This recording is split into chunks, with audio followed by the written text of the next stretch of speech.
Well, there's Vern. Good afternoon, Vern. Steve's here. Saw you guys this morning.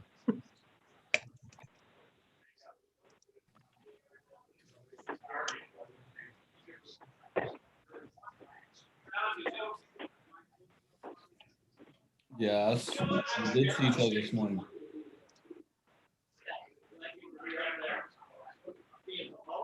I see a lot of you people. Where are you guys going? You got a lot of people online? Yeah, we got a bunch if you want. There's another one. That's okay. As long as we get them on the screen, I guess. You don't always get them on screen though. And so if you want to steal that for a few minutes, or you'll get this at the end too.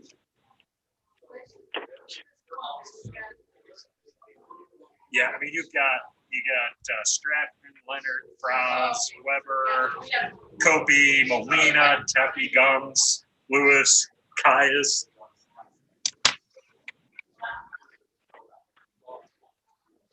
I'm turning the audio on, everyone.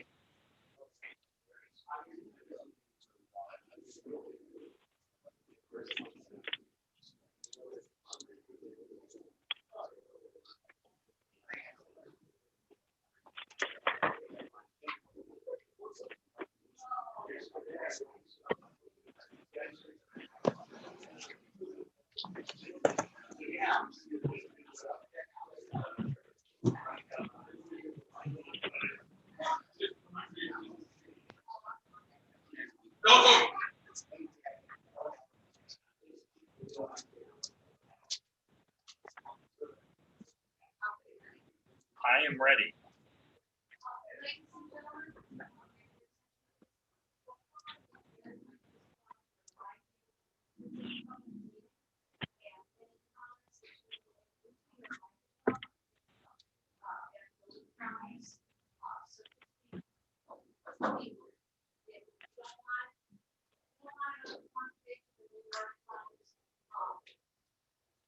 I don't care.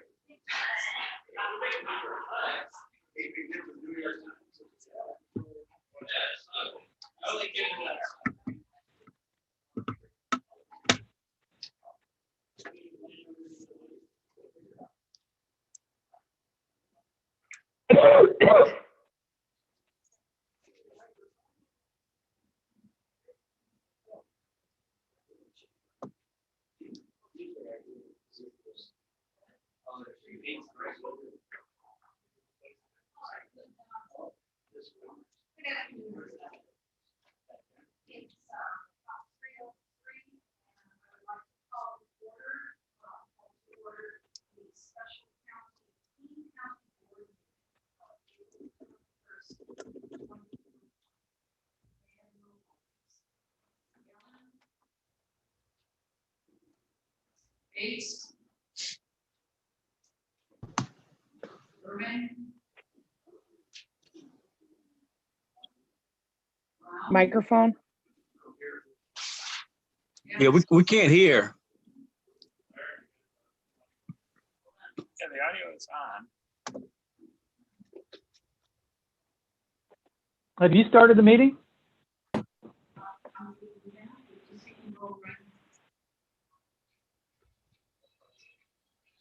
Maybe try the other mic. What's that? Maybe try. Can hear Blair. This is Kofi. I can't hear you either. Thank you.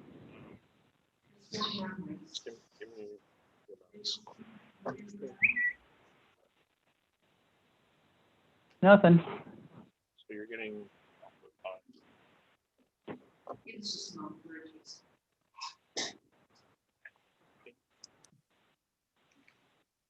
You want me to get it? No. Don't worry about it being on the New York.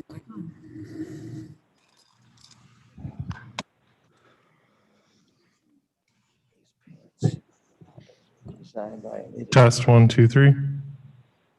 Yes. Loud and clear. Okay. I think we.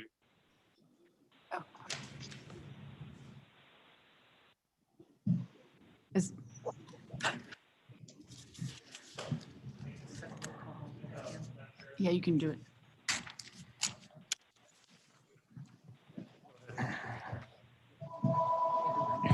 Can everyone hear me? Yes? Yes. Yep. Okay. How about Celeste? Can we do the roll again? Yes. Can you hear Celeste? Can everybody hear me? Yep. Yes. Yes. All right, we're going to start the roll again, please. Alan, are you present? No. Bates? Berman, are you here? Brown? Brown here. Davis? Ford? Here. Fraz? Fraz? Gums? Here. Iqbal? Kenyon? Kenyon here. Tyus? Is present. Right. Kopi? Kofi's present. Leonard? Leonard here. Lewis? Lewis here. Martin? Martin present. Molina? Molina present. Sanchez? Here. Shepro? Here. Silva? Silva's here. Strathman? Strathman here. Surgis? Burgess here. Tepe? Here. Weber? Weber here. Okay, and Wonicky. Wonicky here. You have quorum. Very good. Welcome, everybody. I would like Mr. Allen, could you please do the Pledge of Allegiance for us?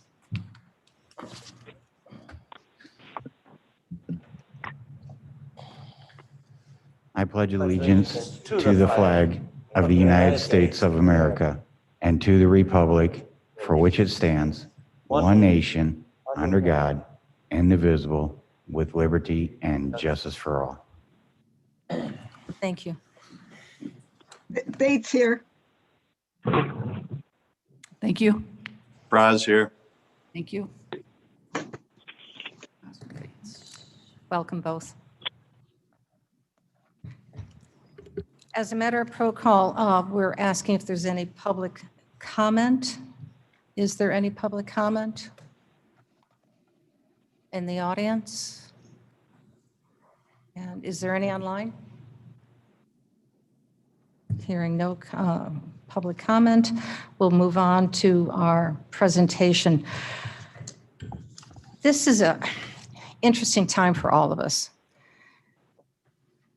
We're about to make a decision that is going to impact the county for the next 10 years. It's quite a responsibility, and one that I hope that we all take as serious as this opportunity presents itself.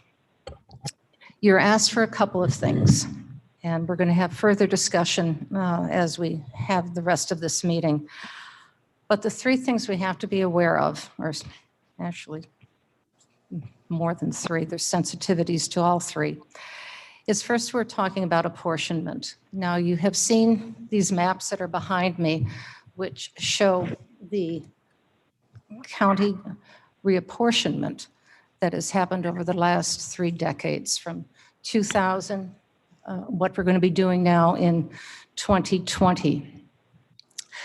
What the reapportionment means is that you're going to be deciding how many board members there's going to be within the representative districts. Currently, it is at 24. 10 years ago, it was at 26. You're going to be asked if you would like to increase the size of the board or if you would like to decrease the size of the board. And these are important decisions for you to make because they have many variables within those decision-making processes.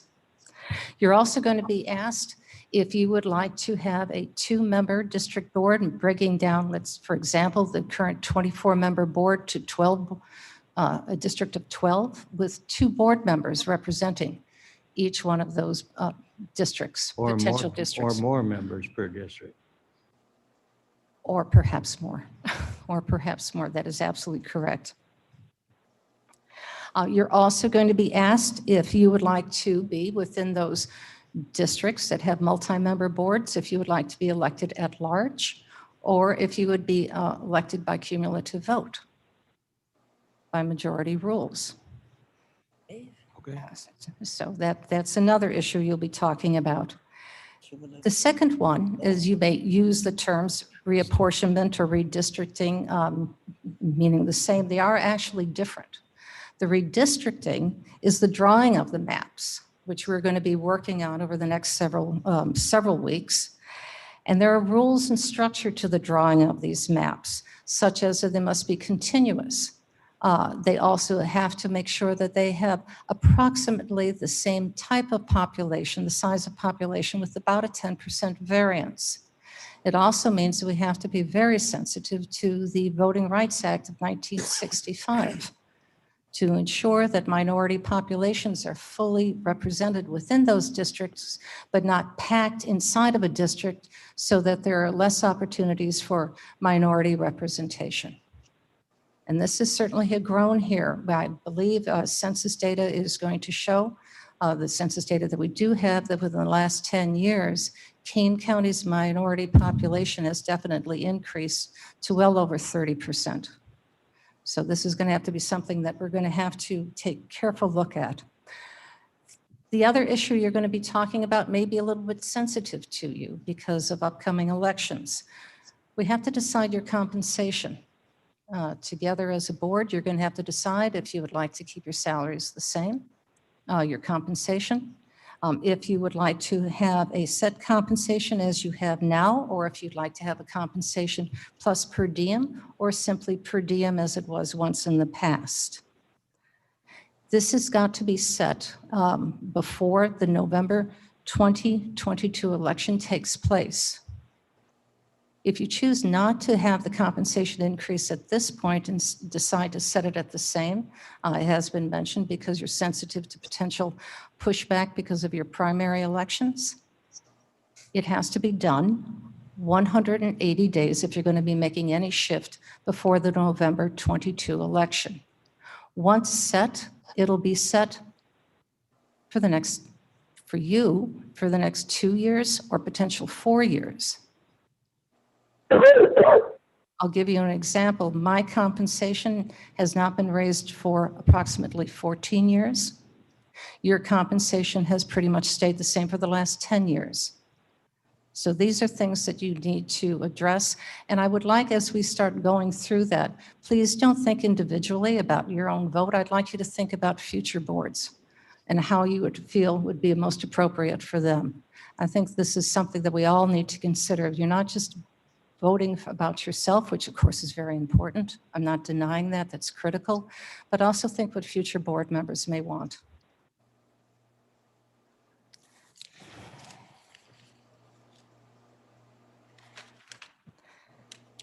The other thing we're going to be deciding are the terms of the board. In September of 2022, by September 1, The county board will be distributed into 2 separate groups. Each group will serve a differently staggered term for a 10-year period. This will be open to the public as we either have you draw your number, if you'll be 2 or 4, equally represented, or we'll determine how we're going to do that. But it will be public acknowledgement of how many years you'll be serving in office before you're up again for election. And this will be set for 10 years. So you may have 2 consecutive 4-year terms. You may have a 4, 2, and then another 4 for your seat, or a variety thereof. But there's a series of 2 4s and 1 2. And that'll be determined on how, with the drawing of the hat, how that's going to work for you. So those are the things we're going to be talking about. We're going to be meeting next week as well to make some of these decisions. I have not yet, and am planning on so doing, putting together a committee that will talk about compensation, which will be a recommendation to the board. The reapportionment task force, first request, is going to be taking a look at making recommendations to you on the size of the county board. But it's ultimately up your decision, and only your decision, to make that decision and vote. So those are the things that I have to share with you. I'd like to share with you. If you haven't had a chance to take a look at the maps behind us, please do so after the meeting. They will also be posted. They will stay here at the county boardroom, but you're welcome to come visit. They're also upstairs on the 3rd floor conference room, and you can just sit there and study them. And as well as different versions will be presented to you as we go through the drafting process. But before we begin, you may also want to consider what the precincts look like. The precincts will be drawn last. That's the last job that we have to do. And some of the precincts have significantly grown. We have 17 precincts that have more, range from 1,500 to 2,000 people. Average precinct is supposed to be approximately 800 people.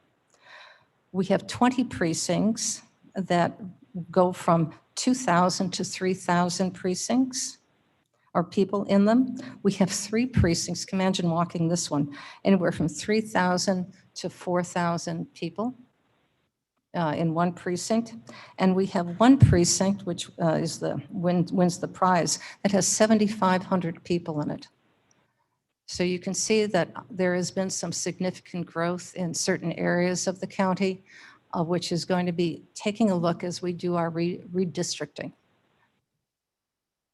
So with that, I'd like to, now we're going to be having, my other notes.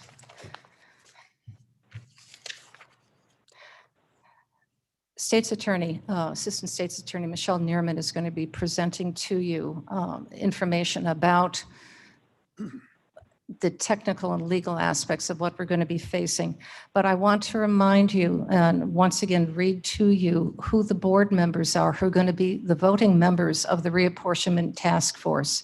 That will be Ron Ford, Michelle Gums, Cheryl Strathman, Drew Froz, Mike Kenyon, and John Martin. Thank you for volunteering to do this. It's going to be an arduous and meaningful task, and I do look forward to working with all of you. And again, thank you for volunteering to do this. It's much appreciated. Michelle?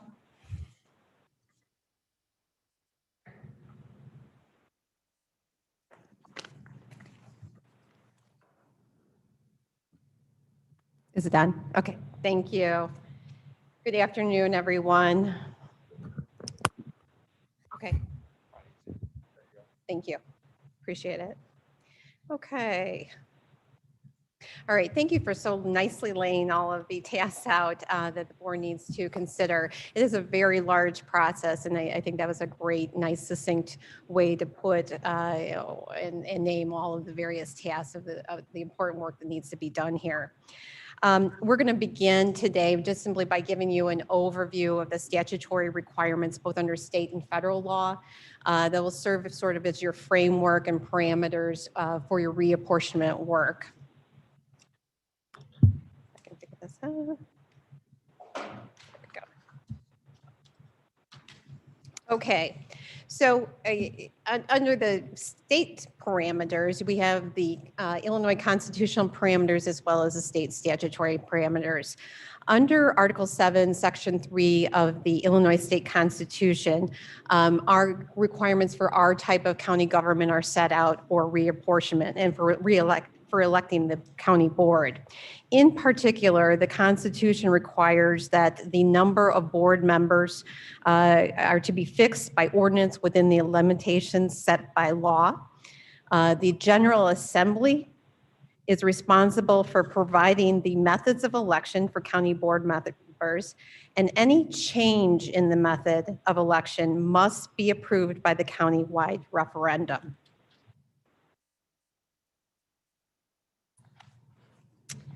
So following its constitutional mandate then, the General Assembly has set out the requirements for electing county board members in the counties code portion of the Illinois compiled statutes.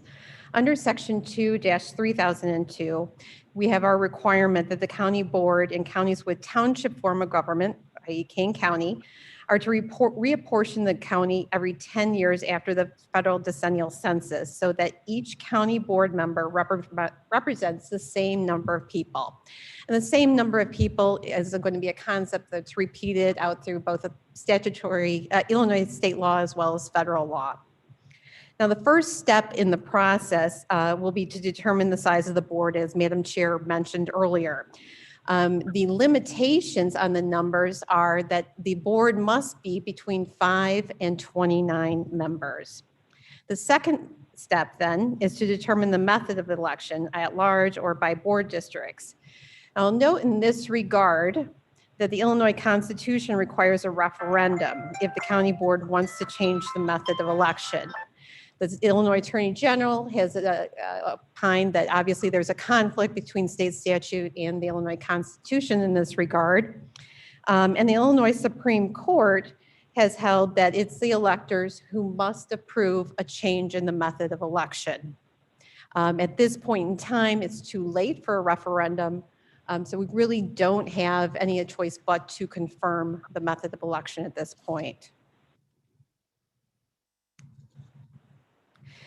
Section 2-3002.5, I just want to touch on this very briefly. This section was designed specifically to apply to DuPage County when it reached 800,000 to provide for a smaller board.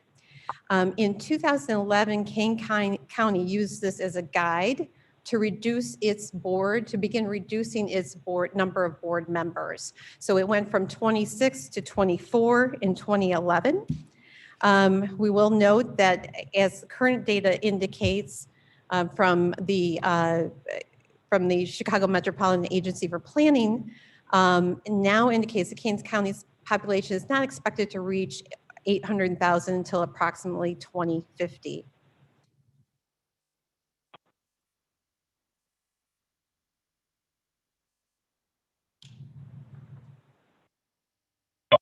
Okay. So Section 2-3003 sets out the 4 state requirements for each county board district for the factors to be considered. I'll note, let's see here. Each district, as defined above in ABCD, first, each district shall be substantially equal in population to each other district. It shall be comprised of contiguous territory as nearly compact as practicable. It may be divided, districts may only divide townships or municipalities when it's absolutely necessary to conform to the population requirement in paragraph A above. And each district shall be created in such a manner so that no precinct shall be divided between 2 or more districts insofar as practicable.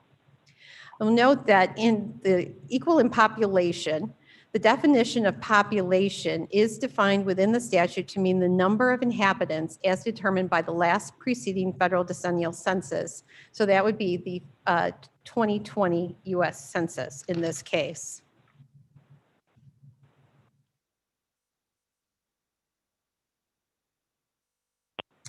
All right, so to begin the map drawing process, Section 2-3003 provides that the chairman may develop a plan to present to the county board by the third Wednesday in May, and then this section also provides for a process if this option is chosen. This step is optional and is not required under the statute. Under section 2-3004, the county board has a deadline of July for completing the reapportionment process under the statutory scheme. If the county does not complete its plan by that time, the county clerk must convene the County Apportionment Commission. Now, the County Apportionment Commission would be comprised of the county clerk, the state's attorney, the attorney general or his designee, and the two chairs of the Democratic and the Republican Central Committees in the county. The section further provides the process for the commission to follow if this indeed does go to a commission process. If the board, I just wanted to note here that if the board fails to determine the size of the county board before it goes to the County Apportionment Commission, the districts would be the largest number permitted under the statute, which is 29. The commission must submit a plan by October 1st if they have jurisdiction over it, or they may seek an extension of up to 60 days from the circuit court.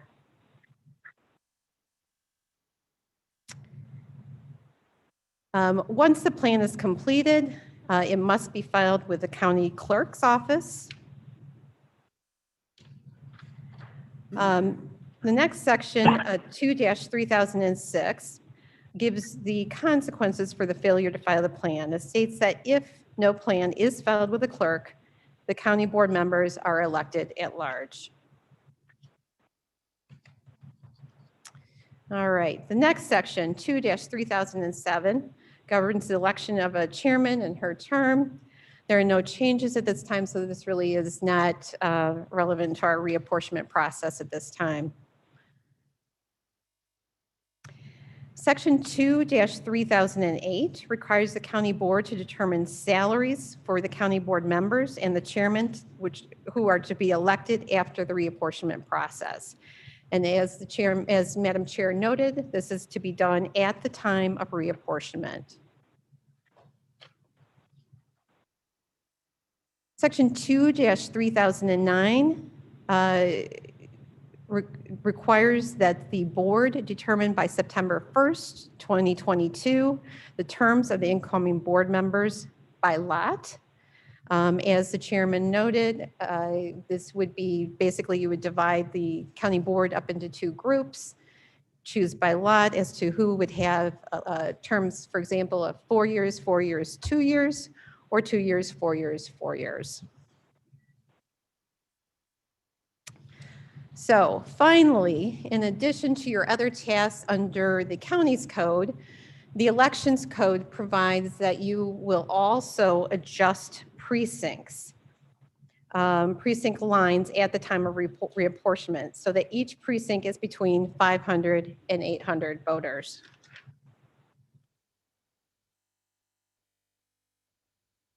Okay, so next. Excuse me, may I ask a question or are we to wait? Are we supposed to wait? No, you can ask a question, Mrs. Bates. So thank you, Madam Chairman. This is Bates. Will we be apportioning precincts within city limits or just in unincorporated areas? It'd be throughout the county. Throughout the county, the entire county. Including municipalities? That is correct. Thank you. You're welcome. I didn't realize we were asking questions in the midst. If I can, and admittedly, this is my first time going through the cycle, but when you mentioned the DuPage model, there was the notion that if there is an increase to 800,000, then there would be a forced reduction in representation. But conversely, there was a statement that if you don't do anything, it could blow up to a maximum of 29 people. I don't understand what's the rationale or the reasoning or the I don't get that. This particular statute was written specifically for DuPage County. The language, if you'll note in there, is a little oddly phrased, and it is, we need to look at the legislative debates to determine whether it actually applied to anyone but DuPage. It says, beginning with members elected at the general election in 2002, counties having a population between 800,000, sorry, I have a hard time seeing here. Between 800,000, 3,000, That's 3 million. 300,000. 800,000 and 3 million, according to the 2000 decennial census, shall have no more than 18 members on their county board. If the chairman of the county board is elected, shoot, I'm sorry, my glasses are not working. Elected at large. You want me to read it? Yeah, I'm Is sorry. it Let me elected- get my paper I have new version. classes too, and they're going off and on. Oh, perfect. Okay, I got it. You got it? Mr. Wizard, look at that. So in that first line, beginning with the members elected at the general election in 2002, counties having a population between 800,000 and 3 million, according to the 2000 decennial census, shall have no more than 18 members. So. But why would you have less with more? And again, maybe So- that's just a naive question. I So don't. there's an argument there that it would only relate to DuPage, period. That's just the statutory requirement for DuPage. We do need to look at the legislative debates to see if there was any sort of room for movement in terms of future counties coming on board, or you would anticipate a legislative change. I believe Mr. Shepro has a question. Cliff, maybe I could cut through this. Can you, on the microphone, Oh, please? yeah. The Illinois Constitution, in its wisdom, says there shall be no special legislation when a general law could be made applicable. So, for example, this provision applies to any county in the state that has between 800,000 and 3 million, all one of them. Over the years, it started a lower number. It was, first everything was 500,000 or more, and that was only Cook County. And we grew, and so they moved the goalpost. And then it became 1 million, then it became 3 million. Meanwhile, they didn't repeal a lot of the old statutes that said 500,000. Who is they? The legislature, State legislature. state legislature. All right. And so sometimes they forgot to move it. And so all of a sudden, hey, DuPage got to what was supposed to be Cook only. So this statute was, in fact, written for DuPage County. And part of the reason why they went from 24 to 18 is they also split off their Forest Preserve Commission. So there are still 24 county-wide people, 18 of them are county board only, and 6 are Forest Preserve only. So while theoretically, and I think at one point Roger had indicated that the projections for Kane County is that I think in 2050, we would be at 795,000. So we still wouldn't be at 800, but I think the past history indicates that if anybody starts to get close to tripping over into a category which wasn't designed for them, they'll just move the goalpost. So you'll find now. And again, the basis of my question, if you Yeah. will, was it seems like less representation, the more people you have. And that just seems counterintuitive to me for some reason. And I don't get it. And maybe Yeah. there's some big political No, philosophy. if you read behind the it. debates, it's going to say this is for DuPage County. Okay. Thank you. There's really nothing more to that. At one time, this board had 42 members because you had the Interesting. elected single-member districts as well as every township supervisor was also a member of the county board, which was called the County Board of Supervisors. But the 29 is what the maximum now is for counties of our size. And that's a default, as Michelle was explaining. If we do nothing at all, then we could end up, in theory, with 29 members elected at large, Although good luck with the court system if you ended up in that situation. Got it. Thank you. Thank you very much. And the way we, State's Attorney Neerman and I have talked, indeed, it was created for DuPage County. 10 years ago, it was enacted here in the county by reducing the size of the board from 26 to 24, which many of you were here at that point and is currently here. So the law was taken advantage of here for the county to reduce the size of the board as we move forward. What I can say is that it may have been crafted for DuPage, but it is the law of the land right now, and to obey the letter of the law, either we would have to change the law or start considering if we're going to be moving forward. I believe the demographics do indicate that this, if literal can, if all things remain the same, could be kicked down the road for an additional 10 years. But that at that point, the board would have to, if the law is still there and it's up to 800,000, the future boards would have to be very proactive in reducing the size to get it down to 18. So it would every 10 years up for the next 30-year cycle would have to be done. So either you can start the process now or literally wait. May I ask a question, please? Bates? In a minute, Mrs. Winicki Okay. would like to speak. Thank you, Chairwoman. Ken just said something that kind of jogged something that I've heard other board members talk about, and that's the possibility of separating the Kane County Forest Preserve from the county board. They have two separate boards. Would this be the prime time to do something like that? I think that has to be done by referendum. So it could be Or by done. state statute, I would Yeah, mention. or amend the statute. Right. But Okay. I theoretically, So at any time or during election time, is that, I think it would have to be done prior to an election. I think it would have to be done during the census, because that sets your number of board members. You can't in 5 years decide we want to cut certain members.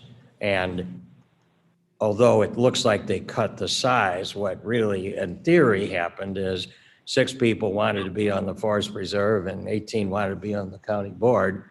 And so that's sort of how it worked out, although they didn't necessarily all win. okay. Is that something you'd like to consider? It is something that other board members, I think longer serving board members have talked about. So, I'd have to get other board members probably to think seriously about that. We are growing at a fast pace. So, and now we're trying to, determine where we're going to put our districts and district numbers and all. And maybe now would be a prime time to do it. It could, Michelle, could you possibly get some information and bring it back to our next board meeting to start that discussion? We would certainly be happy to. It's probably controlled by state statute. So we'll look at the process to see what would need to be done. Okay. Yeah, Yeah, I perfect. appreciate that. Okay, Thank you. absolutely. Anytime, Uh-huh. anytime. Is there any other comments or we can go forward? I think Oh, Bates. Ms. Mrs. Bates, Bates, Mrs. Bates. Yeah, in the wording of the slide, the previous slide, it seemed like it says the population as of 2000. So we weren't there in 2000, but are we going forward with 2020 and 2020? That was a and baseline. 2030? That is correct. And as Ken mentioned, and Ken, we always appreciate your historical knowledge. It's such a great wealth. As we mentioned, as Ken mentioned, I think it's anticipated that the state legislature would move that goalpost, as Ken referred to it, once we start bumping up into, crossover with other statutes. So we're not really close, very close at all to that bump. 2050 or farther. Yeah, it would be, the current estimates are after 2050 or slightly after 2050. So it doesn't seem like we need to consider that very seriously right now. We may be kicking it down the road, but we'd be kicking it down the road 30 or 40 or 50 years.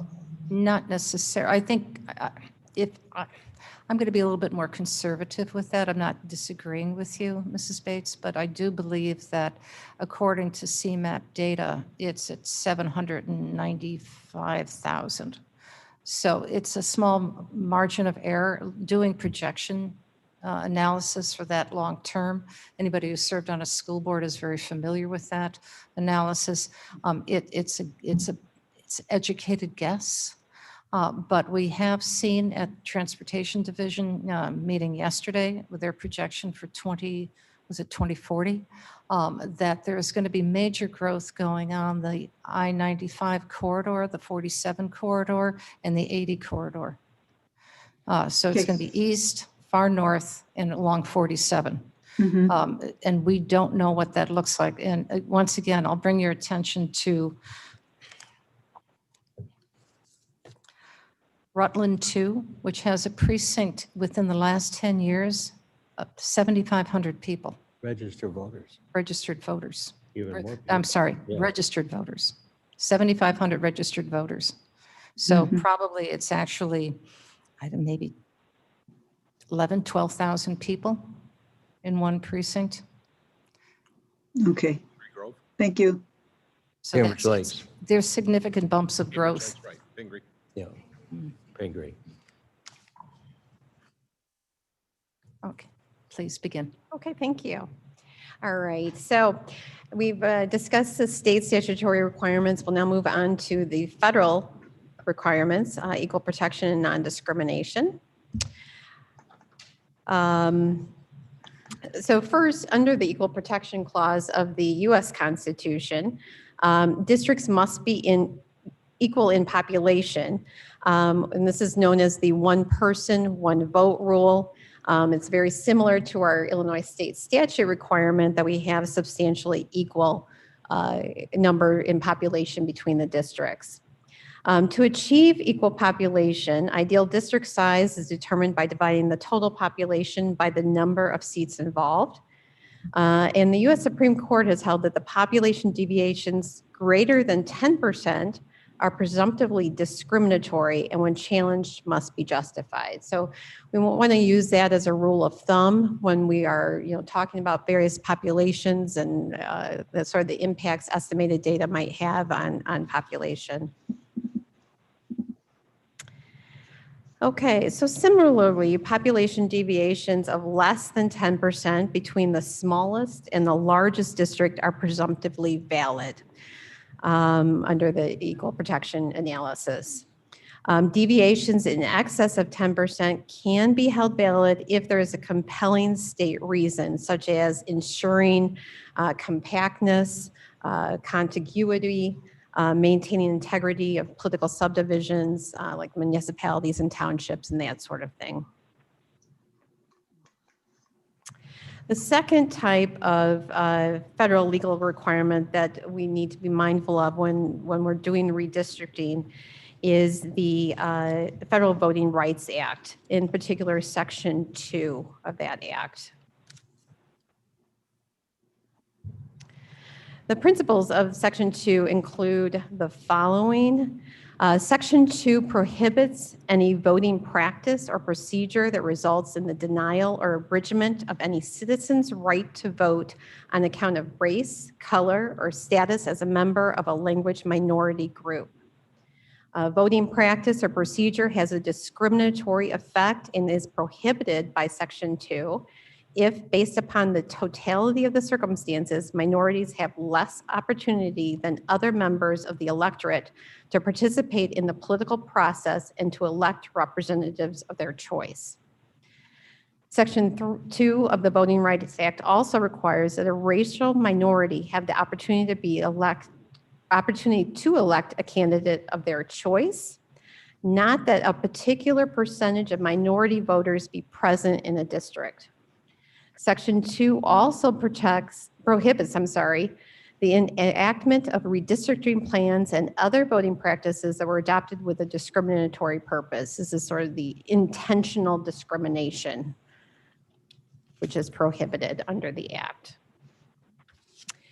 So in application then, under section 2, vote dilution is prohibited.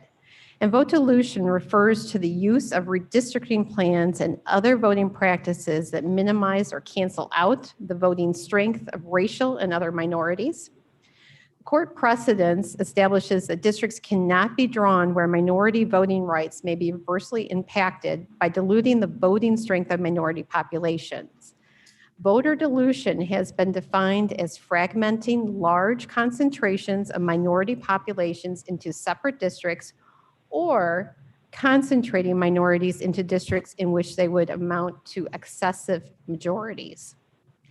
The essence of a Section 2 claim, then, is that certain electoral law, practice, or structure interacts with social and historical conditions to cause an inequality in the opportunities enjoyed by minority and white voters to elect the preferred representatives. As noted by our district court, vote dilution is most often attempted either by scattering the minority voters among several districts in which a block voting majority can outvote them regularly, or by centralizing them into 1 or 2 districts and leaving the other districts relatively free from their influence. An example, just to put this in sort of a perspective, is a case from South Dakota where the court in that case rejected a South Dakota redistricting plan because of packing.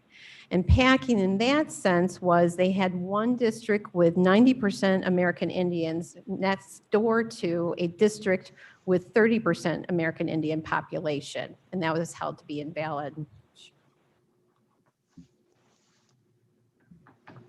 All right, so the court precedence has established a few factors for proving a violation under Section 2, which are known as the Gingles Factors, which you don't need to remember, just because that's the name of the U.S. Supreme Court case. But you might hear that as we're talking about different concepts moving forward.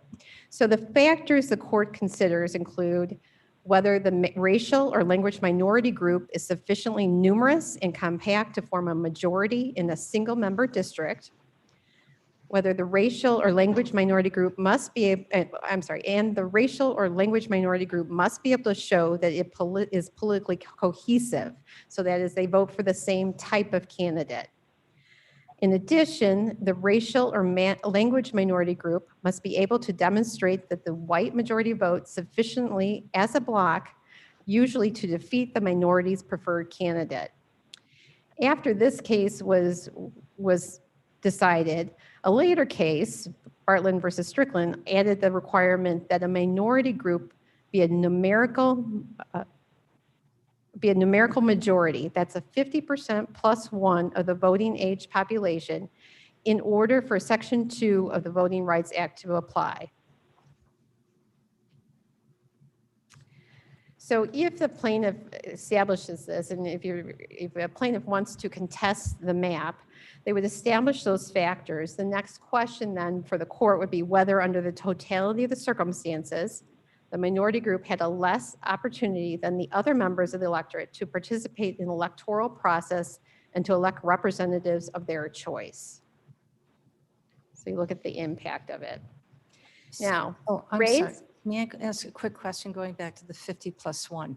So for clarity, if we have a district that has 75% minority, the same language, et cetera, and adjacent to that is another district that has 25% minority with the same language as the first district, that district then can be broken up of the 75 pending other factors, so that those 2 districts then would have 50% plus 1 vote.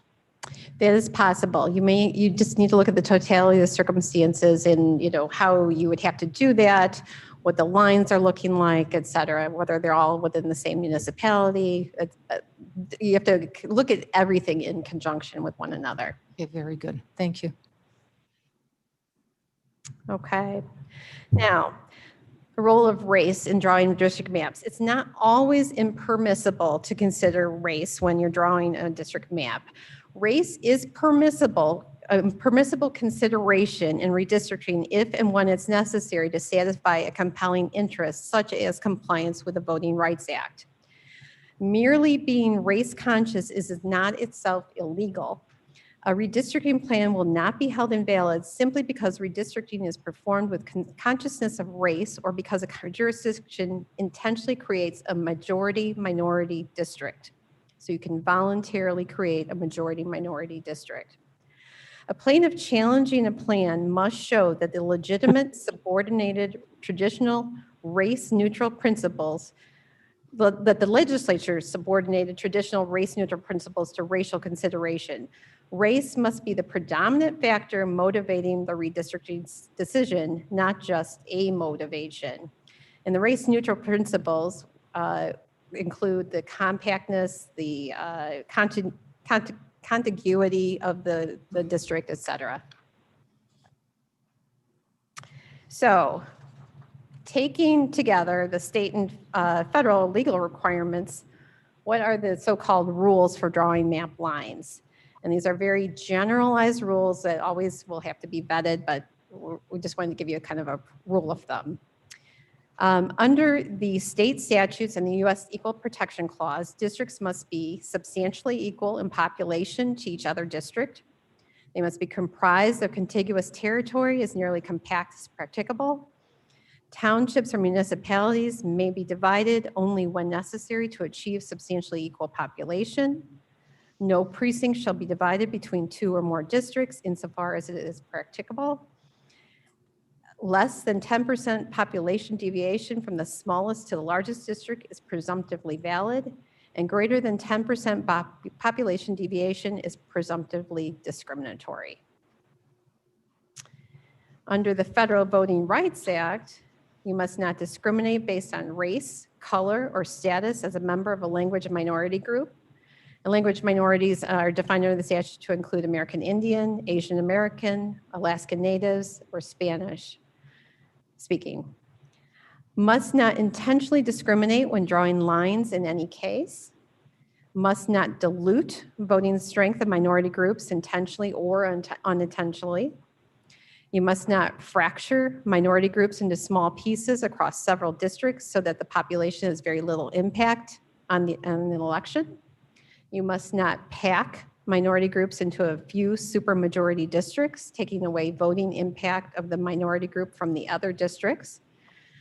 The majority-minority districts must be drawn where minority groups constitute 50% plus 1 of the voting age population.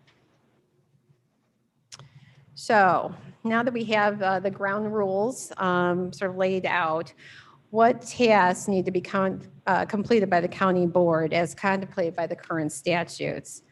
As we've discussed, county board must first determine the size of the county board.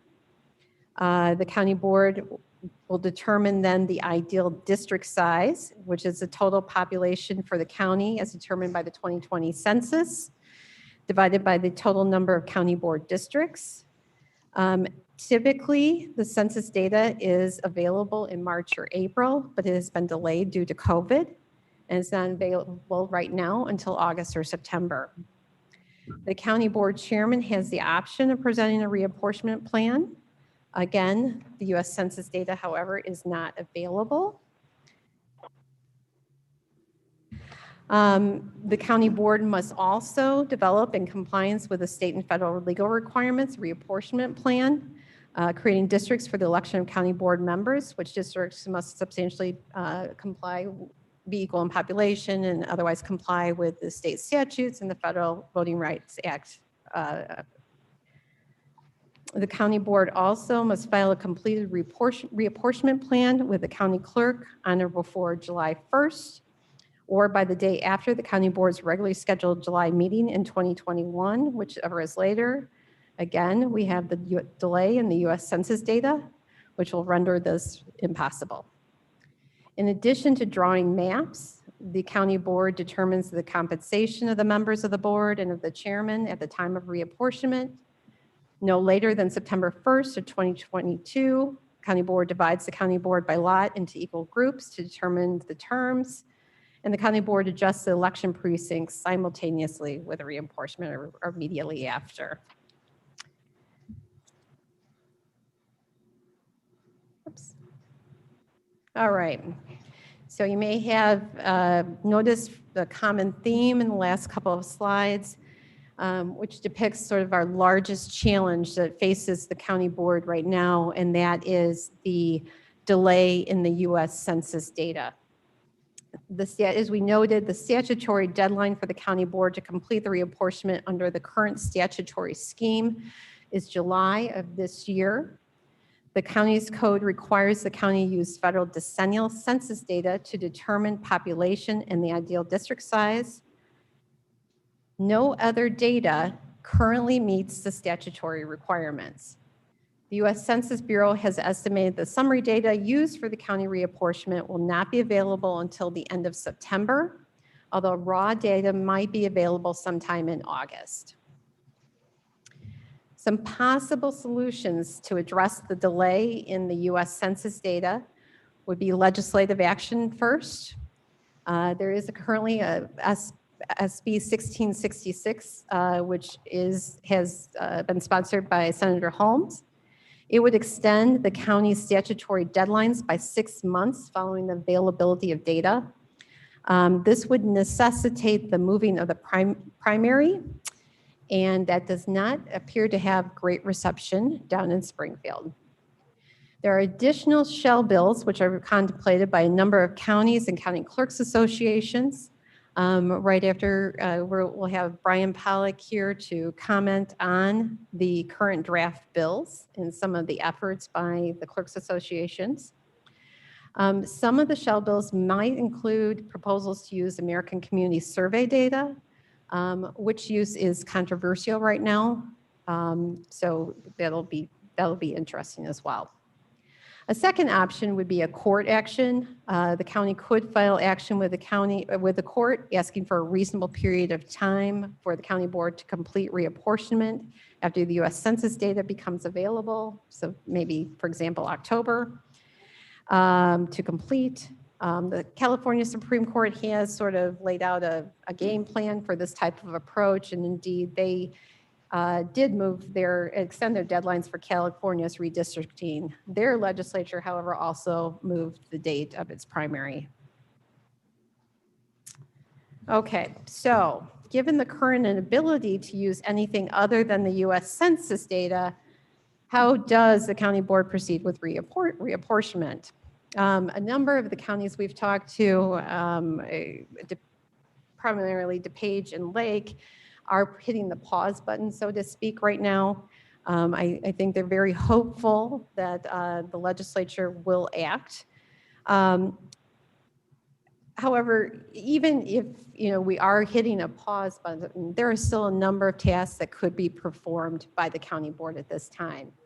So we've set out sort of a sample of preliminary planning process that the county board could engage in prior to the release of any 2020 census data. Some of the items the chairman has already discussed. The reapportionment task force has already been appointed by Madam Chair. Madam Chair talked about appointing an ad hoc salary task force to study and to make recommendations concerning compensation of county board members and the chair. The state's attorney has also appointed a special assistant, who I will introduce you to at the end of my presentation here. He brings to the table a lot of expertise in dealing with maps. His name is Phil Lucajans, and I will introduce him in just a few moments. The county chair, county or chair could contract with a demographer, another consultant, to provide demography and plan coordination services. This might be extremely helpful just to keep the process moving, just because there's no real point person on county staff to sort of lead this effort.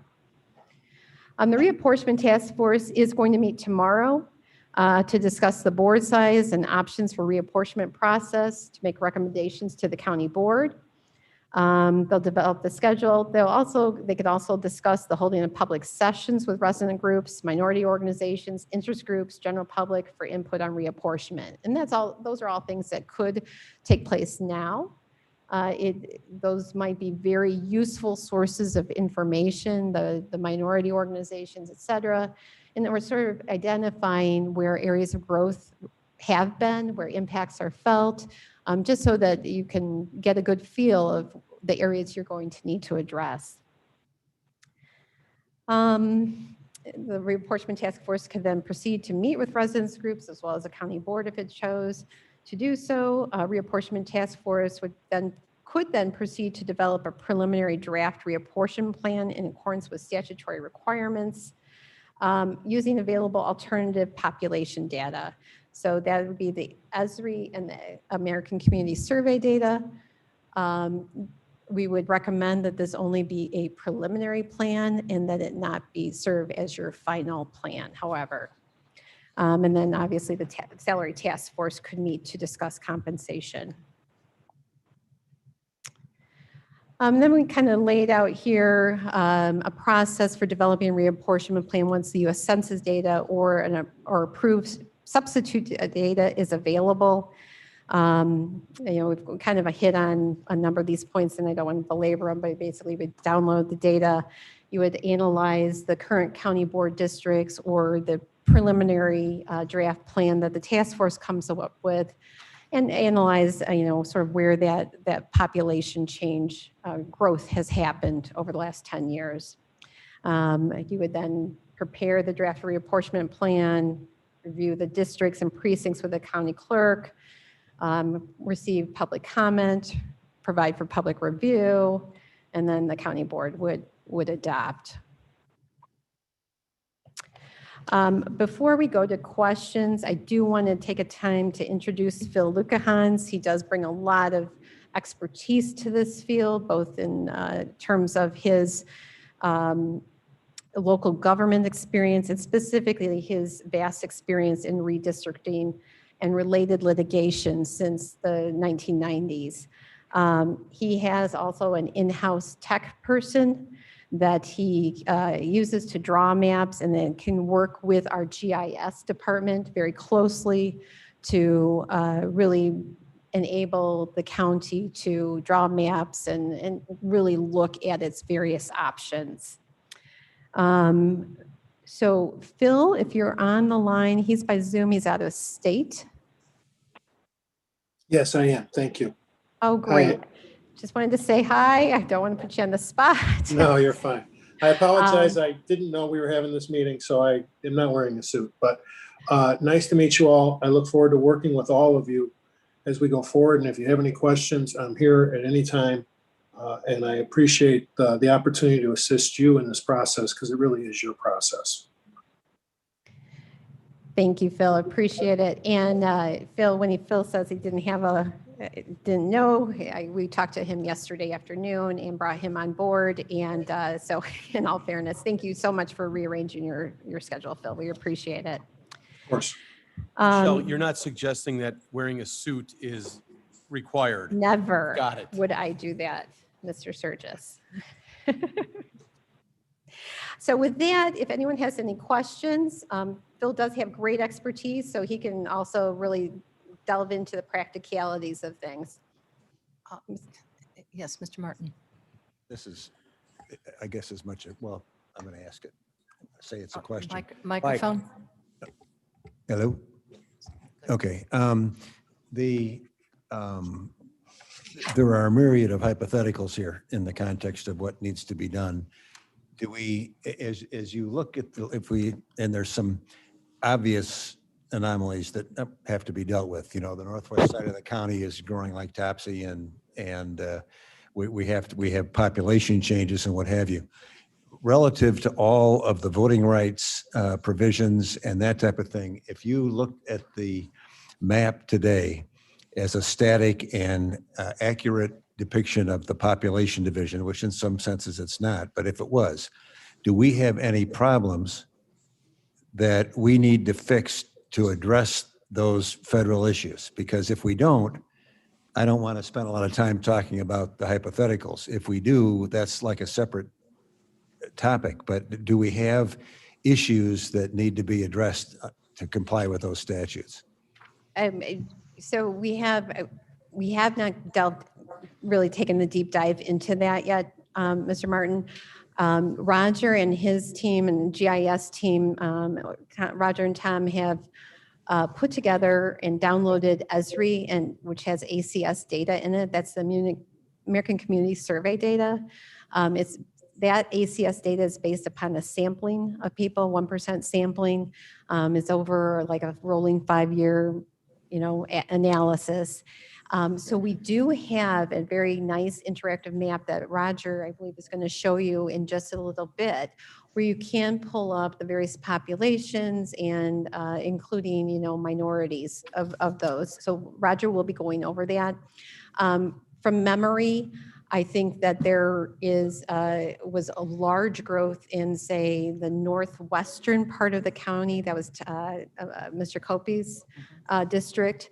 There's also, I think, a concern, at least down in Aurora and Elgin, with respect to the Latinx communities and the growth of population there. So those, I think, offhand from memory, are some of the first places that we're going to need to address to comply with the state and federal statutes. Well, and to that point, I'm going to sit here with a naive assumption that everybody has decent motives to comply with whatever our obligations are, and we have quite a bit to accomplish.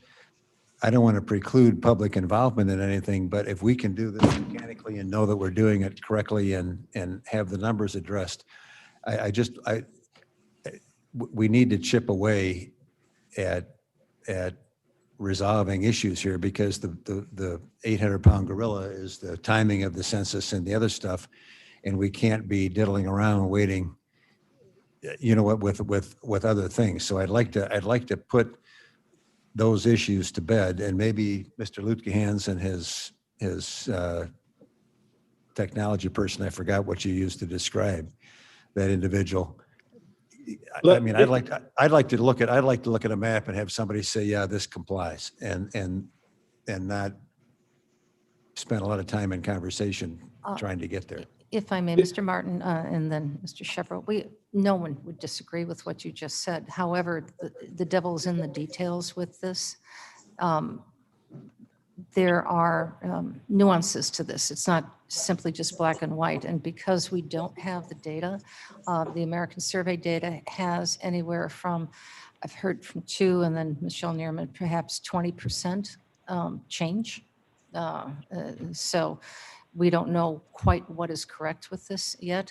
And we are obligated to bring in representatives of minority populations to discuss their needs, their concerns of this. So the process is not going to be efficient. It'll be slow moving and steady. That's the way I think it's going to be. We all know sensitivity, with great sensitivity right now, what the political climate is for representation, equity in representation. And that is going to be something that I believe we have to be aware of and welcoming to. I'm not suggesting that we don't get input. What I'd like to know is to have the plan that at least in the threshold we think might work, so that people are not commenting on hypotheticals and they can say, well, yeah, they did a decent job here, or this is what we need to have tweaked. Oh, if it's just presentations in the abstract, I don't know where that gets us. So I'd like to have a framework that becomes the initiation of the discussion, rather than have the discussion and then put together a framework, I guess is what I'm saying. So what we would recommend is the first step would be to determine the number of county board members. Correct. If the county board members are the same, I think the process is a little bit easier, but there are a lot of considerations for reducing the size of board or increasing the size of the board. So that's a complete policy determination by the county board. So, but you do need that number set. That number could be set next week at a special county board meeting, or it could be set early May to give us time then to take that number and try to work with the estimated figures to get an idea of what we are addressing. And if Phil could maybe chime in here on the reliability of the ACS data. We did discuss yesterday that it would be probably useful to proceed to use ACS data for planning purposes and get a good jump start on this process, so we're not, scrambling at the end. But Phil, if you want to maybe chime in here, that would be fantastic. The ACS data is not something that I think any expert or I myself would suggest you draw with. However, it is made for one thing. It's really good at one thing, and that's giving you demographics of a particular area. That's really what it was intended for. So your question as to kind of understanding the federal issues early, I think you can do a lot of that now once you decide if you're going to stay at your same number of districts or same number of members. Once you do that, we can then overlay, and you have it, it sounds like on Esri, you can now overlay what those districts are and whether they would be effective, and get a pretty decent handle on whether you have Section 2 issues in particular areas. Because that's the one thing the ACS data will give you is the demographics.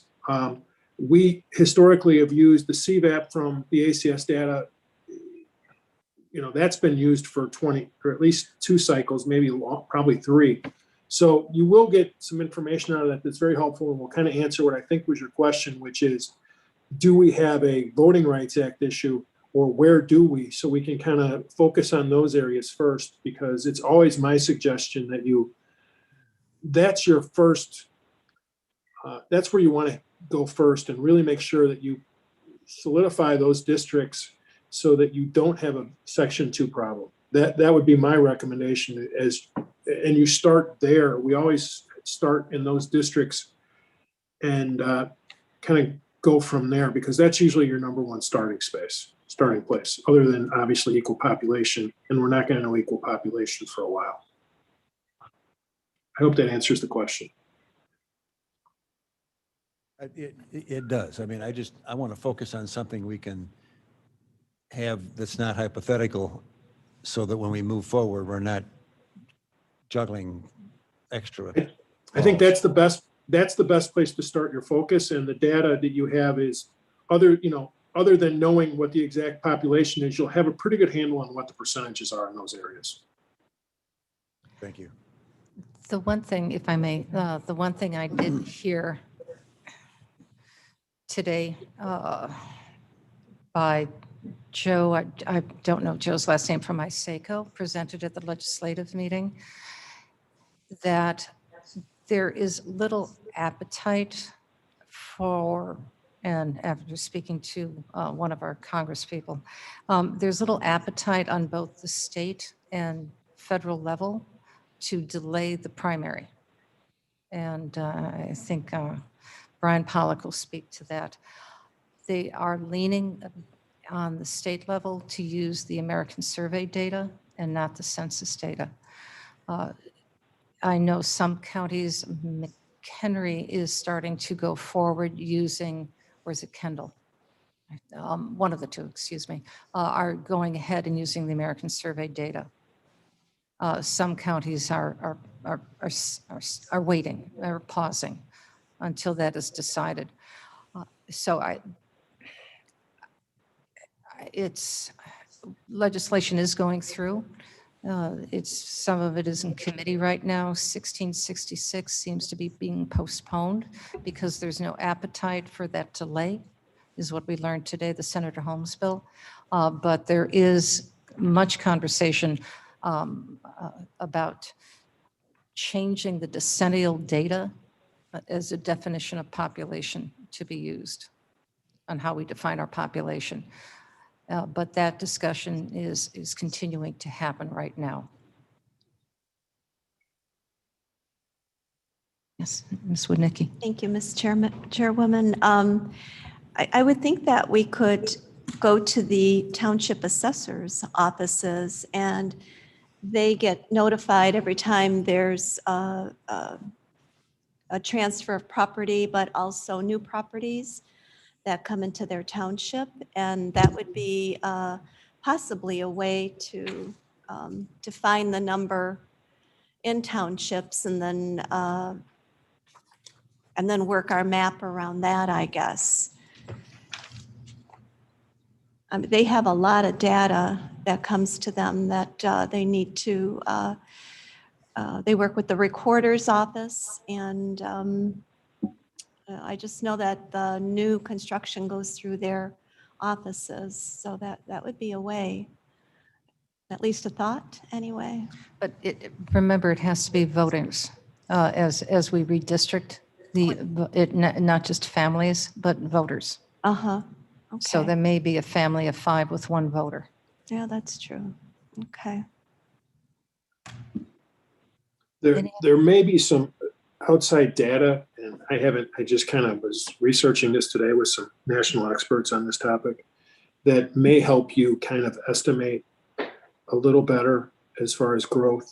I think they use a lot of the data that the commissioner was talking about, or the board member, that you may be able to, I probably am going to price out anyway for something else. So you may have some additional data that will help you. There's nothing, unless you get the actual census data, that's not without risk. That's the only thing I guess we can tell you. And anecdotally, I've also heard that there's going to be challenges to that census data. There already is challenges to the census data throughout the country as it relates to especially what they call differential privacy and some of the masking that the census is doing so that you can't tell who lives in a particular district. Okay. I don't know that will be very successful, but that is ongoing. And we live in challenging times right now. Yes, we do. Roz has a comment. Yes, Mr. Foss. Michelle, I just want to say great job on gathering all that data. It's going to give us a great roadmap and starting point and reference point. And as such, I would like, as a member of the task force, I would like to ask for a hard copy of your PowerPoint. Recommend maybe we get them all to the task force tomorrow. And then secondly, I would like to echo what Ms. Wonicky stated. I think it is time to open the discussion about the Forest Preserve Commission. And if it were a good time to, if we're going to be going through all this, it would be a good time to discuss if we want to separate that from the county board. Thank you. Thank you. We'll certainly look at that. I believe Ms. Talich, Jane Talich did email the packet prior to the meeting, so I apologize. I want to also thank Dawn Truce for helping me do research on the federal portion. There was a lot of information to go through, so I'm very grateful to all of her efforts to do additional federal research. And then we will look at that forest preserve issue for you as well. We'll also bring hard copies of the presentation tomorrow to the task force. Okay, thank you very much. Madam Chair? Hold on just a second, please. So in addition to that, we're reworking the website that was used in 2011 for this purpose of redistricting. So documentation from these meetings, we're going to try and put it out there for consumption. So anybody that wants to look at the maps, we'll have those out there. If there's presentations that the public would like to see, they'll be out there as well. There's also packet information put out with the agenda packets. So all that information should be out. Mrs. Bates, and then we have 2 more presentations that I think you're going to find of interest. And it's 4:15, so I just want to make sure. I want to answer all questions, but Mrs. Bates? Okay, thank you, Madam Chairman. And I hope the entire board would receive those slides because they were very interesting and complicated.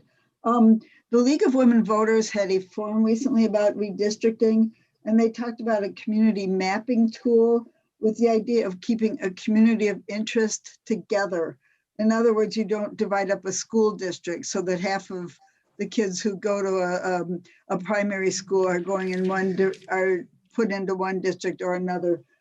This community of interest idea, do we have any way that we can do this so that it's not strictly mechanical? That might be what would involve the community meetings or town halls. So you're not sawing right through a a group of community interest.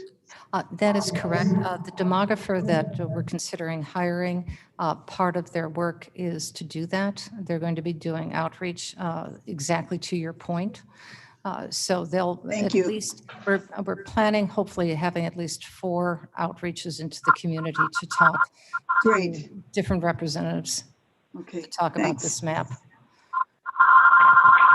I don't know if you want Phil Lucajans to supplement that at all in terms of, what he is aware of in terms of data that can supplement that. Oh, all hands on deck.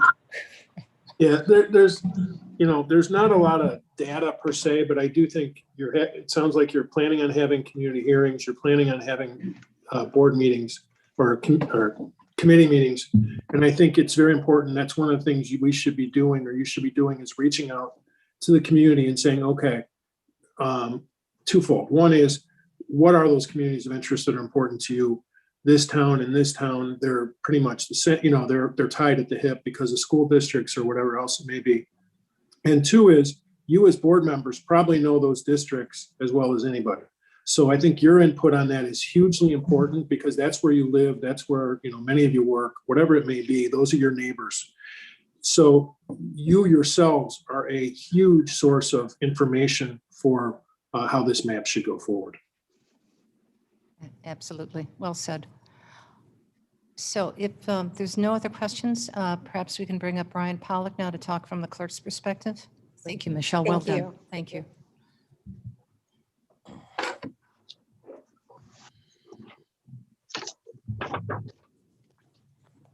Good afternoon, everyone. I'm here to confuse you a little bit more. Hopefully not. Thank you to Clerk Cunningham and to Madam Chair for the opportunity to present to you today. The clerk's office, while this is a county board function, at least until July, the county clerk's office is more than willing to help in any way possible. Mr. Cunningham has plenty of resources available in the office and vast knowledge, and has pledged to help in any way possible. So a couple of things we'd mention would be that Michelle had mentioned was regarding the population issue and that kind of hard statute about what data you're using. The Clerks Association is working on legislation to help give you more options. As the statute mentioned earlier, you're stuck right now with the last preceding federal decennial census as your data source. What we're working on is language that would open it up so that we'd be able to use, quote, the most recent data available to counties from the U.S. Census Bureau. We wanted to have something that would be general enough to allow the use of the ACS data, and then as your baseline, and then as your expert mentioned and some other questions that brought up, any other data that you have at the local level that Roger has or anyone else to help massage that data, but you need to get past that bar first. The concerns that in trying to come up with a solution, our county is different than most of the counties in the state. A majority of the counties downstate are small. They haven't had growth. They're pretty static. So when coming up with a solution that's going to help Kane County or the collar counties, that also helps a small county downstate, we had some challenges. That's why you've had suggestions like, oh, let's move the primary, or let's deal with this a couple years down the road. That's not an option in Kane County. That's not an option in the collars. So we've kind of led the push on this to get a viable solution. So the status at this point, there are a couple avenues that are available to us. There is legislation that has moved from one chamber to the other that deals with this particular statute that we want to change. It's not, I haven't talked to the sponsor yet. It's something we're working on. That may be a way to amend that bill and solve two problems. The other thing is Senate Bill 1666 has been mentioned. It's dead. It never got out of committee. Although in Springfield things can come back to life, but at this point that's not moving anywhere. The primary is not going to be moved, and it didn't really do anything to deal with the election situation. So we have spoken to some legislators that have asked that we have some consensus before we come back. So we've The proposed language that we're dealing with, we're working with the Association of County Board Members and UCCI to get county buy-in, so that this is a joint solution between the clerks and the counties. And then at that point, the legislature understands that we're not having all these interest groups saying, well, give me this, give me this. No, we're trying to speak with one voice. So that's why we're looking for that solution that does apply to all 102 counties, not just ours, but will help us as well. With regard to the timing, it's been mentioned, you want to get this done by July, not just because the statute as currently states that you need to get it done by July. We also have the timing issue for elections. We have that pesky March 15th, 2022 primary. It affects not just every board member here, but every state legislator and other offices as well. And as long as that primary stays on that date, you work backwards. Petition filing is going to be in November. Petition circulation begins at the end of August. So if you wait much past that July deadline, things don't get handled. Because if you think about it, you're gonna approve that map, and then those voters who live in different districts, that data all has to be updated. Our voter registration system has to be updated. The voter cards have to go out.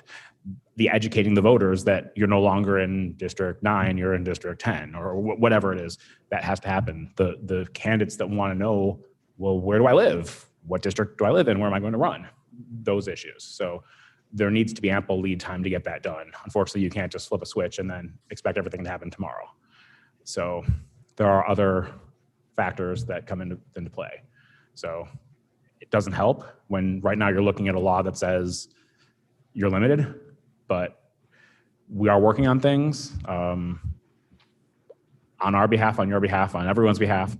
Hopefully we'll have more to report, but there are good conversations, and hopefully something will move. So questions about that, questions about anything that I can't answer that's not legal? Yes. Brian Vern Tepe here. Would it be possible, how would it be possible for us to be in agreement with the clerk's office so that we are speaking as one voice and help you out with that? Well, the legislative committee certainly can, I have spoken to the co-chairs on this, spoken to Madam Chair. So they're in the loop on this. I read you the language, so I mean, it's pretty basic. I don't have a bill to say that we have a bill number at this point to start filing witness slips. There are two options. So when we get to that point, certainly you can help in that sense. Okay. Talk to your legislators. I think a few weeks ago when we first started approaching legislators, they weren't thinking about this. Their goal is to draw their map, for their own map and the congressional map. And that's going to get done. And the cat's out of the bag, they're going to use the ACS data. Actually, what's interesting is when I was researching some things on the federal bill that just passed, the American Rescue Plan, that money, that data, that law is based on the most recent available census data. Pretty much the same language that we're using. So it was good enough for Congress. It's going to be good enough for the state. Hopefully it should be good enough for us. The difference is when the state legislature draws their maps, they don't have a law that says you must use this data. They get to draw their map and then pass a law saying this is what we used. Unfortunately, the county code says you have to do this. So that's where we're at. And hopefully we'll get to that point and we'll get your support. You'll talk to your legislators. And I think now they're aware of it. The question is, do they want to draw more attention to this, which will shine light on what they're doing and the maps they're drawing, or not? And that's a political thing that we have to hope that they're going to err on the side of helping us. Oh, absolutely. Is there language that you could put together for us and perhaps deal with Michelle Gumbs and Cheryl Strathman, and then we can start using the same type of conversation if we call and lobby some of our state legislators? Sure. I want to get in the door, and then once we have that door open, we'll go that way. Sounds like a plan. Sounds like a plan. Thank you. Madam Chair. Yes. Question. Yes, Mr. Brian, maybe you could answer this, or maybe Michelle. Just for clarity, when it comes to the election, the way I understand it, I've been kind of writing down some dates here. The petitions you could pick up on in August of 2021 for the next election, right? And then you file the petitions in November of 2021 for the primary of 2022. Yes. But whether it be an existing board member or somebody that's considering running for that position, you're not going to know at that point whether you're running for a 2-year term or a 4-year term. You won't know that until September of 2022. That's correct. As late as September. That's correct. Kind of like my cohort over here, some of these things just don't really seem to make a lot of sense. It's the sorting hat metaphor. That everything names but put in a hat and then you just pick Yeah. and choose. You won't know. You won't know. It says September 1st, but it'll be past the primary. Because Know that you're running for a full term when you file. The question is just, what is that full term? What is that Is full it term? 244 or 442? Right. No, and I understand that's the way it is. It just, to me, that doesn't make an awful lot of sense because a lot of people may be considering the position because they know it's a 2-year term or because they know it's a 4-year term, or not want to do it because it's a 4-year term, but would do it because if it's a 2-year term. But we don't have that option here. This is Deborah Allen with a question. Yes, Ms. Allen. Thank you. I lived through 2 of these, and the first one was done by Mike McCoy, and everyone was seated, and then he flipped a coin, and that was when you knew if you had a 2-year or a 4-year seat. But when Chairman McConaughey did this, she did the flipping of the coin before the filing. So if you were running, you knew if it was a 2-year or a 4-year term. So I'm wondering, did Ms. McConaughey break a rule when she did that? Or is it possible for us to approve our map and also say which districts will be 2 years, 244 or 442? Michelle Neerman is here to answer that. The statutory deadline just says you have to do it by September 1st of 2022. You can do it earlier. That helps. So she didn't break any rules. Thank you, Michelle. No, she did not break any rules. So I assume by consensus of this board, I already see the heads nodding, that you would prefer it to be earlier rather than later. Well, to me, it just makes sense. If you're going to run for a position, what position are you running for? A 2-year or a 4-year? It just makes sense. We will certainly, easily after the reapportionment is completed and approved, I think we can start talking to that and put that process together. I just thought that everyone would like to serve because they want to serve and do the best job they can for an extended period of time. Wouldn't argue that. Are there any other questions for Mr. Pollack? None online. So Mr. Fonstock, can you come up and tell us a little bit about the maps? Good evening. My name is Roger Fonstock from the County IT Department. And what we have are just a couple of things that we're going to be providing information on to the board members and also the task force or commission that's going to be working on this. I'd like to begin by just reiterating that the census data that you have from the time when they did this back in 2011 timeframe, it's in the map to the right of the board up here. That's when they did the 2000 version, and then the center map is the 2010 version, and then the map to the left of Madam Chairman is the 2020 estimated data from ACS. Can we see those maps online? Yeah, Blair, if you could pull up the 2020 map. He's going to be pulling that up Just give us a second. Our board members can see it who are viewing. Yeah, so if you're online, you're seeing the map. This is a 2020 map that we had our GIS team do using ESRI mapping services and ACS, which is the American Community Surveys data, the most recent data set that they have. I have the full citation of this that we can provide if you need it for where the map data came from, but it is ACS most recent data. These maps represent the 24 board districts. Again, you had gone from 26 to 24 in 2011 when they changed that. And Blair, if you go to the next page, or I could probably control it from here, right? Let's see. Yeah, so this is actually the data from ACS, which describes the board district. So you have the board district number, your board name, and then the population. Then as you go across the top, you'll see the race, ethnicity, demographics. These are estimates from ACS. So they're based on the 2010 census data, and then they do the 5-year annual surveys. I believe State's Attorney Neerman said every year they survey a certain sample size of the population, and they come up with these for the purpose of estimating population for race and ethnicity. So they do have a margin of error. They're not census data from 2020 census, but this data is rolled into our map and is backing the map. So if you look at the map data, you'll see that those numbers are estimated populations, estimated ethnicity.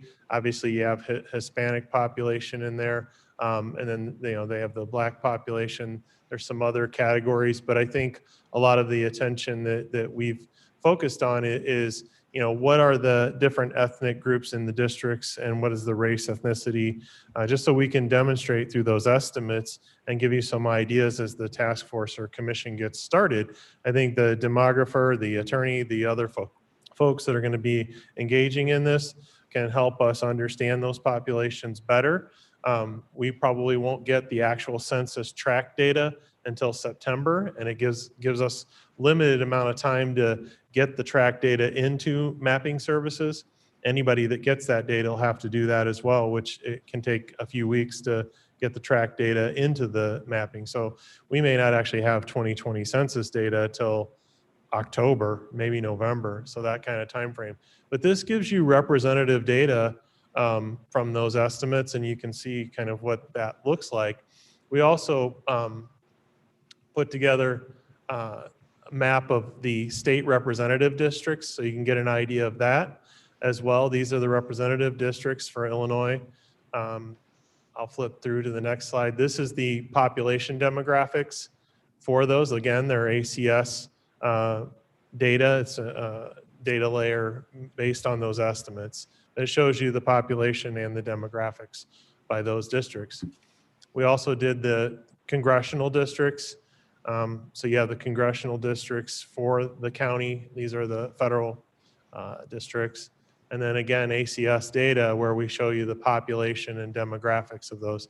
All of these maps and information, we're going to be putting those obviously out to the board members directly, but they'll be posted on that web page on the county's website, and they'll be associated to the agenda packet. So if you want to consume those, you should get a link to it in your email shortly, and then you'll also be able to direct people out to the website if they want to go take a look at that information as well.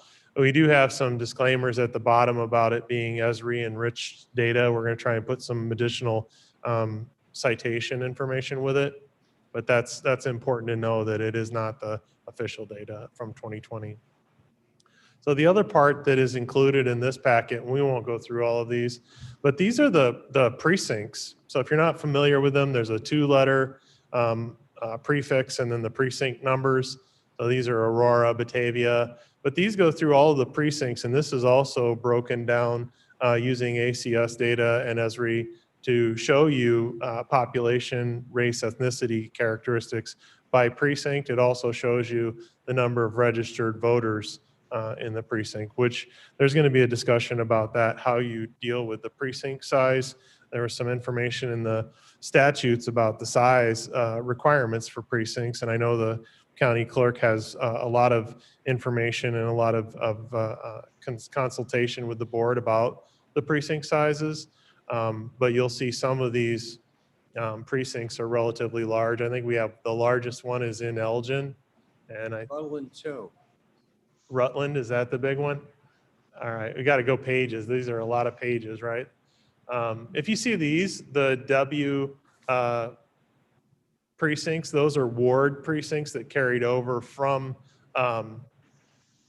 the Aurora Election Commission when they came over to us. I think I might have went past it. Oh, there it is. It's Rutland too at the bottom down there. Yeah. So you'll see that we have one precinct that has a lot of registered voters in it. And I think the loss somewhere between 500 and 800 voters in a precinct. So that data, along with the other set of data we have from 2010 and 2000, will be made available, and it'll give you kind of a comparison of where we were at in 2010, 2011 when we got the census data, and then now with the estimated ACS data where we're at now. Again, there's a margin of error in that, but that's what we want some of these experts to help us with, explaining the populations that as we see them, and if we can use the ACS data with those expert opinions from legal and also from demographers and people that are professionals in analyzing populations and their demographics, that will help us make better educated maps. So I'm not going to go through the other 2000 and 2010 maps. They're very similar data, but Blair, if you would, there's a population set of slides. It says Kane. Yeah, that's it. Thank you. For the population, one of the things that was mentioned in the statutes was this discussion about the 800,000 people and the size of the board. And there were some numbers that were discussed about the population growth. So this is a slide that Mark Van Kerkhoff provided from development. And this was 1840 to 2010. So it gives you the historical perspective from the time when the county was created in 1836 to 2010. And you see that growth curve, and you see our growth curve here. It's slowed down a little bit, but it's very steady. It's very consistent growth. This is from CMAP data, and this was revised, I think, the last time in 2017. They're doing current revisions and updates regularly for different purposes. So I've actually done some looking and found other numbers. They all are relatively close to that 800,000 number in 2050. So that's kind of the time frame that you have before they project that you start approaching 800,000. So whether you're looking at anticipating it in 2040 or 2050, you're coming to that moment where you're going to be reaching that 800,000 mark, whether you change the state statute or you work towards reducing the board to 18. But that's kind of the trajectory that they see you on. Again, these are all projections and estimates, but I think right now, if you look at 2020, I think most people would say we're in the 535, 540,000 range of population. So we're not quite at the target population that they have on this CMAP estimate, but we don't have actual numbers from 2020 census, so we might be larger than we expect. So that's also true. This is actually county by county comparison, and it shows you where Kane County fits in regard to the other counties. We are the 5th largest county in the state, just behind Will County. And if you look all the way out to the right in 2050, it looks like we're still going to be in that category of 5th largest county, but we are catching up and growing probably at a rate as fast as any of the other collar counties, probably a little bit faster than most. So that's kind of the CMAP data. So far tonight from mapping, we have a 2000 maps, 2010 maps, 2020 maps. 2020 is the estimated from ACS. This is CMAP data just about population. But I think that right now from a direction with the task force and the decisions and the types of maps that you need to create. We're in a good position with our GIS team. With the assistance of legal and demographers, we can get a very well-educated understanding of the populations right now with a small margin of error, I would say. But it'll definitely be indicative of what the population is. You know, I don't know that you'll get that exact number until you have census data. And then I think, as Madam Chair, you said, there'll be people questioning the census data. So either way, I think you have that, you know, small margin of error, and every day people move in and move out. So you're not going to be 100% accurate after the census is published. The next day people move and come and go. So outside of that, I would say that one of the things that we've asked in the past as the IT department and the GIS department with Tom Nikowski is that all the requests for maps or custom maps or drawing go through the task force or go through the county board office, Madam Chair, and the committee or commission. We want direction from them. In the past, it does get a little difficult when we start getting requests for custom different maps that don't reflect maybe the work of the task force. So we'll be trying to respond to them directly, printing maps and working on them. So if you could go through that group and their meeting process, that would be really helpful to us, so we don't have people trying to chase down maps that are not a part of the working committee or working task force. We'd appreciate that. And then again, you know, we're here to help. We'll try to work through that task force process with the different advisors that are available to us. We have a great GIS team. They have so much information and access to mapping. Somebody mentioned earlier, and I'll close with this, the mapping layers of school districts. I think Ms. Bates, you mentioned that. There are probably several hundred layers of districts that we have access to that we can lay over the top of maps. So if you want school districts, drainage districts, townships, you want, you know, almost any district, municipal boundaries, library districts, fire districts, we have those. It's just a matter of how many different ways do you want to slice it and look at it. So all that information is there. We will be adding the 2020 data and additional data to augment what we have. We look forward to working with everyone on this.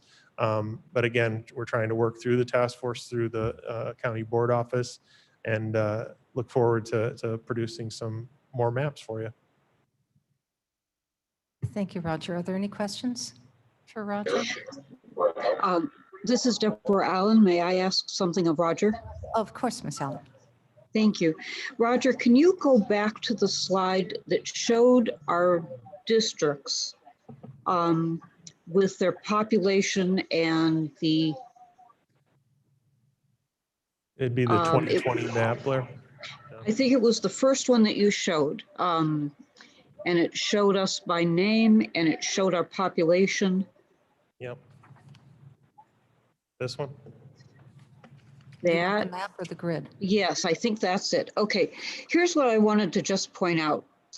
If you'll take a quick look at this, you'll see that that we all are clustered around 21, 22, 23, except for number 9 at 30,000 and number 15 at almost 26,000 and number 18 at almost 24.5. This is what happened the last go round. The growth was on the far west side of the county. And so what we needed to do was to spread the districts so that they would not have to service so many people. And that basically meant that everybody's district was massaged a little bit to the west. For instance, mine went from 8 precincts, 4 on each side of the river, to an additional 5 precincts on the west side of the river. I moved west. And I'm going to say that that happened if you start on the far eastern side and you start massaging, then everybody just gets moved a little bit more west to pick up those numbers. When we ended up last time, the average was 22,167. 22,167. And if we go to 25,000 this time, that would push our population to 600,000. And I don't think we're there yet. So we're talking about moving each district from 22,000 to 25,000. That's 2,500 to 3,000 people. That's really a relatively small massage to get us out there and reduce the size of those three big districts on the far west side, and all of the rest of us just get a little, probably all of us get just a little bit larger and probably a little bit wester. So I just wanted to throw that in to follow up on what Mr. Martin said about, are we legal now? Can we expect to be legal in the future? What is the process for remaining legal? And maybe we'll find out that massaging the districts a little west is what we'll end up doing again. I also just wanted to throw something in, following up on Ms. Bates's comment, is that one of the joys of being on the county board has been being a part of the forest preserve. I know that there are people who don't feel like they have the time to participate in the forest preserve, and that's fine. But those of us who have been able to wear those two hats, I think, successfully. I am not aware of the public or our constituents or each other charging us with doing things inappropriately because we are both county board members and forest preserve district commissioners. So I am trading out the joy of being a part of both organizations as saying it's worth it to have that be part of the job description. Thanks for letting me speak, Madam Chairman. Ms. Allen, I think that was Barb O'Nicky who talked about the splitting up of the forest preserve and the county board. Yes, it was Ms. Winicki who mentioned that.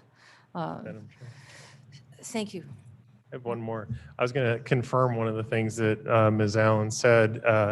I started at the county in 2002, July, so it's almost going to be 19 years. And in December of that year, after the election, they actually did do the assignment of the odd and even districts for the four-year and two-year terms. They did it in December after the board members were sworn in. So they were sworn into office in the first meeting. They actually decided whether you got the 2 or 4 year. And I remember that my first year here. Yeah.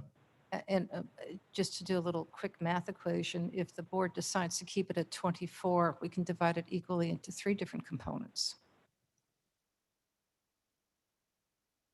So you can also do that. So it can be half and half or 1/3, 1/3, 1/3, which make it a little bit more interesting. That's it. So any more questions for Roger? Raj, Bill? just a comment. Yes, sir. Madam Chair. I just, looking at Tom Copey's district out there, and we talk about growth trends and stuff.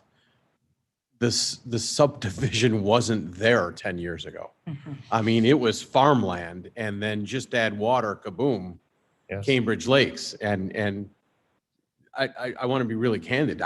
That's the first time I've seen how large that number is, and it's just uncanny. Projected growth is going to be out that way on the 95 corridor. Yeah. Mm-hmm. And then off of 88 with the 47 off-ramp now, that area is looking to expand as well. I'm not sure what the size is, but Elburn Station in Drew Fraz's district is, I want to say it was over 1,000 homes that they're going to put in as the estimate, something like that. Yeah, show D, yeah. 221 of the county precincts do not comply with the current state statute. That's almost 70% of the total. Wow. Microphone. Hold on, Ms. Winicki. Thank you, Madam Chair. I just wanted to say something about what Cliff said. He is correct. Once I remember touring that area up in Hampshire before Sun City came in. It was actually a county development tour on a bus. And Phil Buss was the executive director of the development department upstairs. And he pretty much said, he said, once you see those water towers go up and the pipes are all laid to bring city or municipal water, to these areas, they just explode. And that's what happened with Sun City. And then it just traveled from there. So you are correct. Note that Gilbert's now has 2 water towers. There you go. Hold Campton on. only has one. Mr. Martin, is there someone else online who wanted to speak? I thought I heard somebody who wanted to make a comment. No, Mr. Martin? It seems pivotal that we decide how many people are going to be on the board to move this ahead. When does that conversation begin? It will be introduced tomorrow to the task force. It's going to be a similar content because we're bringing in new members, the community members as well. So we'll go over some of the information, let them know what their task is. So because they're defined with a certain task that they have to and rules of operation, rules of order that is going to have to be complied with. That'll be their very first task to start considering. I know we had suggested that a meeting would happen on April 27th, I believe, for the board to make that decision. I believe that meeting will probably be postponed until early May so that the task force can have the opportunity to reflect and have an interesting conversation on what that looks like. I don't think it needs to be over a period of several meetings unless they so choose. It'll be Tuesday if they'd like to come back on Thursday to confer and to make a recommendation if they're ready to move forward with that. And then the board will meet then the following week to make that decision, to hear the recommendation. So that's the first part. I don't want to do too much data drawing at this point for obvious reasons. Hopefully the legislature will make some decisions that will benefit all of us. Not, then we could start using the American Survey data because that is the data that seems both on the federal and state level that is agreed upon informally. Well, even if they do enact legislation which cures the issue, we still aren't going to have, even if they give us more time, we're still not going to have the data in time to work about it here. I mean, we have to begin, do we not, with the estimates and then tweak it when we get hard data. That's correct. But remember, the survey, the census data is going to be pushed aside. It's not going to be available to us until September. There are going to be some discussions about its legitimacy. So if Congress is moving forward with the American survey data, if the state of Illinois is moving forward with the American survey data, and the only thing that precludes us from fully feeling confident to move ahead with that is the statute that says it has to be decennial data, which would be the most recent decennial data for us, if we're starting that process, would be 2010, which is completely inappropriate because we don't have 2020 data yet. So we would, if we followed the letter of the law, I believe we would have to wait until that census data was allowed to us for the 2020. We could download it, but we're not going to wait for that. I was going to say, I don't think I was clear. Whatever we end up doing that we put our stamp on and say this is the deal, we're not going to be able to move this ahead unless we begin dealing with the American survey data, correct, stuff, and then we're going to have to tweak it to match reality whenever we are enabled. That's correct. Okay. That's correct. Absolutely. But first you have to decide how large you'd like to be, the size of the board, because that's paramount. So we know how. Froz has a comment. Yes, Mr. Froz. On that subject, last time we did this, the board or the task force decided to reduce the board by 2, and we were just lucky enough to have 2 board members that were not going to be running again for re-election. And I understand, if I remember correctly, that was our first task that we're going to be talking about tomorrow. So I guess I would suggest or ask that if there are any board members that would like to confide, maybe contact Madam Chairman as chair of the task force and let it be known what your intentions are, because that does make it a little bit easier. Thank you for that suggestion. Well said.